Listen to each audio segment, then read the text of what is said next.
नमस्कार मित्रांनो, टेक्नो अथर्व या यूट्यूब चॅनलवर आपलं स्वागत. मित्रांनो, आपण बघणार आहोत की मुख्यमंत्री माझी लाडकी बहीण योजना यासाठीचा परत एक 12 जुलै म्हणजे आजच एक नवीन जी-आर आलेला आहे आणि या जी-आर मध्ये काही महत्त्वपूर्ण बदल झालेले आहे, ज्यामध्ये अनेक महिलांना या योजनेचा लाभ मिळावा यासाठी या जी-आर मध्ये योजनेची व्याप्ती वाढवण्यात आलेली आहे आणि या व्याप्तीमुळे काय होणार आहे तर अनेक महिलांना लाभ मिळणार आहे.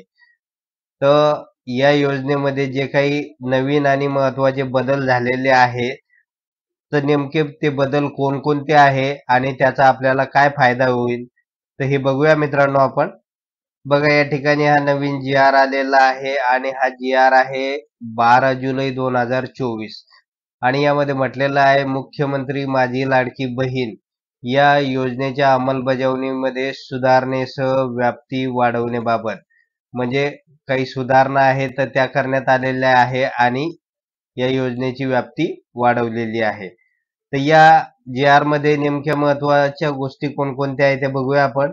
बघा या ठिकाणचं शासन निर्णयामध्ये म्हटलेलं आहे की मुख्यमंत्री माझी लाडकी बहीण या योजनेच्या अंमलबजावणी प्रभावीपणे व सुलभतेने होण्यासाठी खालील बाबींची स्पष्टता करण्यात येऊन त्यास मान्यता देण्यात आलेली आहे. बघा या ठिकाणी कुटुंबाची व्याख्या करण्यात आलेली आहे. अगोदरच्या जी-आर मध्ये कुटुंबाची व्याख्या करण्यात आलेली नव्हती, परंतु आता यामध्ये सांगितलंय कुटुंब म्हणजे नेमकं काय असणार आहे. तर कुटुंब याचा अर्थ पती पत्नी व त्यांची अविवाहित मुले असा त्याचा अर्थ होणार आहे. त्यानुसार अविवाहित मुलींना सुद्धा या योजनेचा फायदा होणार आहे. त्यानंतर पुढे बघूया, सेकंड पॉइंट मध्ये म्हटलेलं आहे नवविवाहित महिलेच्या बाबतीत तिचे नाव रेशन कार्डवर लगेच लावणे शक्य होत नाही.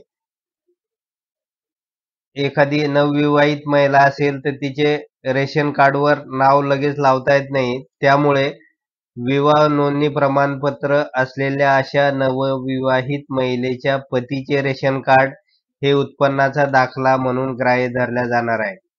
तर जर विवाहाची नोंदणी झालेली असेल आणि त्याचं जर प्रमाणपत्र असेल, अशा नवविवाहित महिलेच्या पतीचं जे काही रेशन कार्ड आहे हे लक्षात घ्या, तर ते उत्पन्नाचा दाखला म्हणून ग्राह्य धरला जाणार आहे. त्यानंतर तिसरा महत्वाचा पॉइंट आहे की परराज्यात जन्म झालेल्या व ती सध्या महाराष्ट्रात वास्तव्यात असेल अशा महिलेने महाराष्ट्रातील अधिवास असणाऱ्या पुरुषाबरोबर जर विवाह केला असेल तर अशा महिलाही सुद्धा पात्र होणार आहे. तर त्यासाठी जन्म दाखला, शाळा सोडल्याचे प्रमाणपत्र किंवा अधिवास प्रमाणपत्र ग्राह्य धरल्या जाणार आहे.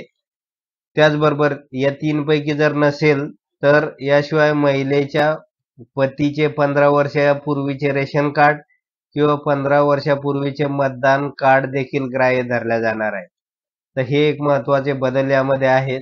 त्यानंतर चौथा महत्वाचा बदल, सदर योजनेचा लाभ घेण्यासाठी पोस्टातील बँक खाते ग्राह्य धरण्यात येणार आहे. याच्या अगोदर कोणत्याही बँकेचं खातं असावं असं म्हटलं गेलं होतं, परंतु आता या ठिकाणी पोस्टातील खातं सुद्धा ग्राह्य धरल्या जाणार आहे. त्यानंतर पुढे बघा, पाचवा महत्वाचा बदल, योजनेच्या ऑफलाईन अर्जावरील लाभार्थी महिलेच्या फोटोचा फोटो काढून तो ऑनलाईन अर्ज दाखल करण्यासाठी ग्राह्य धरण्यात यावे.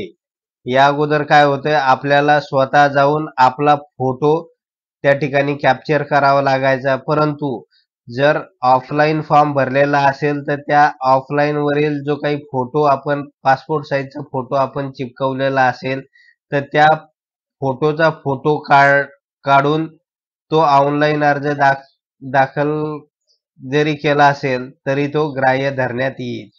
हा महत्वाचा बदल आहे. त्यानंतर पुढे बघूया आपण, सहावा बदल, सदर योजनेअंतर्गत नागरी व ग्रामीण भागातील बालवाडी सेविका, अंगणवाडी सेविका, आशा सेविका, सेतू सुविधा केंद्र व आपले सरकार सेवा केंद्र यांना पात्र महिलांचे अर्ज भरून घेण्यासाठी प्राधिकृत करण्यात येत आहे. तर या सगळ्यांकडे आपण अप्लाय करू शकतो आपल्या सोयीनुसार. ते आपला फॉर्म ऑनलाईन भरून देतील.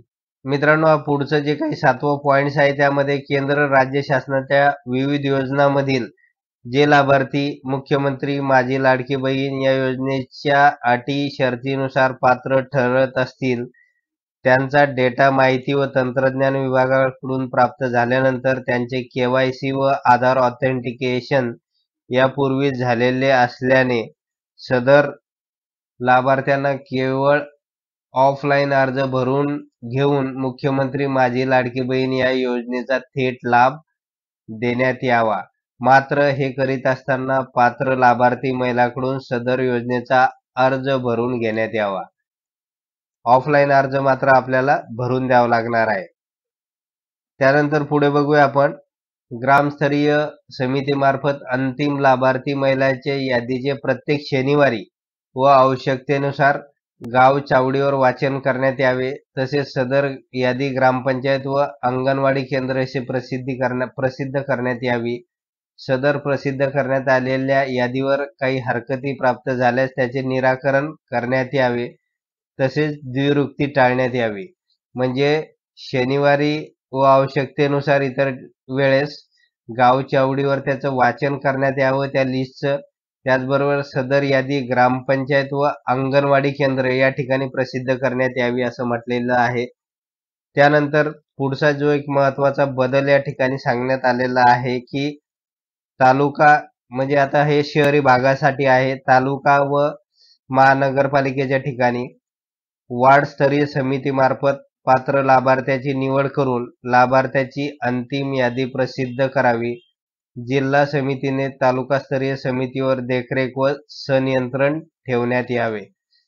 म्हणजे वार्ड वाईज याद्या तयार करण्यासाठी वार्ड स्तरीय समित्या सुद्धा महानगरपालिका किंवा तालुका स्तरावर राबवण्यात याव्या असे या ठिकाणी म्हटलेलं आहे.